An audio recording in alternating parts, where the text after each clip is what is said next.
Hello বন্ধুরা, কেমন আছেন সবাই? ভালো? তারপর এত ডিপ্রেশন কেন?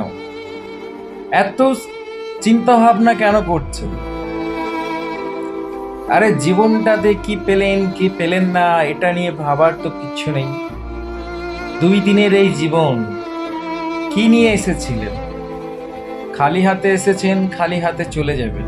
এই মধ্যেখানের জীবনটুকু, ক্ষণিকের এই জীবন, এই ক্ষণিকের জীবনটাতে কি পেলাম কি পেলাম না এটা নিয়ে ভেবে মনটাকে ঘোরা ঘোরা করে লাভটাই বা কি? কিছুই তো থাকবে না। আমাদের আগে যারা এসেছিলেন তারা আজ নেই, তারা আজকে চলে গেছেন, গত হয়ে গেছেন। তাদেরকে নিয়ে কেউ চিন্তা ভাবনা করে না, তাদের নিয়ে কেউ সমালোচনা করে না, তাদেরকে নিয়ে কথাবার্তা বলে না। আমরাও চলে যাব, তাহলে এসেছি যখন খালি হাতে, যাবো খালি হাতে, কিছুই থাকবে না। মধ্যেখানের এই জীবনটুকুর জন্য এত ভাবনা চিন্তা, আর এত চিন্তা ভাবনা করে মনটাকে ভারী করে কি লাভ আছে? কোনো কিছুই লাভ আছে? এর থেকে তো আপনার ডিপ্রেশন বেড়ে গেলে, চিন্তা বেড়ে গেলে অনেক অসুখ শুরু হয়ে যাবে। তাই ডিপ্রেশনগুলোকে ছেড়ে দিয়ে মন খুলে আল্লাহর প্রশংসা করে যেটা আছে সেটাতেই খুশি থাকেন। কারণ এই চাওয়া পাওয়ার জায়গাটাকে যদি আমরা ছোট করতে পারি, তাহলেই কিন্তু আপনি দেখবেন যে অনেক সুখী আছেন আপনি। বাইরে কে কি করছে না করছে, কার কতটা কি আছে, এই পর্যালোচনা করা বন্ধ করেন।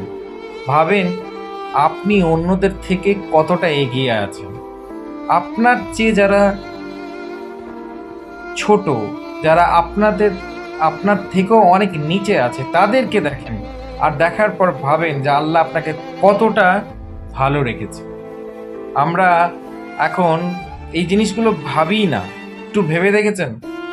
আজকে আমরা ঠিকঠাকভাবে জুম্মার নামাজ পড়ে আসলাম, জুম্মার নামাজ পড়ে সে বাড়িতে এসে বসে খেলাম, কিন্তু ভাবুন তো ফিলিস্তিনিদের কথা। তারা ঠিকভাবে নামাজটাও পড়তে পারছে না, খাবার তো দূরের কথা। তাদেরকে আল্লাহ কত রকম বড় পরীক্ষাতে রেখেছে। তাদের জীবনের কথাটা ভাবেন। তাদের বাড়ি ঘর সমস্ত কিছু ধ্বংস করে দেওয়া হয়েছে, কিছুই নেই তাদের। তারা তাহলে কি করবে? তাই যেটাতে আছেন খুশি থেকে আল্লাহর প্রশংসা করেন। দেখা হবে অন্য একটা ভিডিওতে। ততক্ষণের জন্য আমাকে প্রোফাইলটাকে ফলো করবেন আর ভিডিওটা শেয়ার করবেন।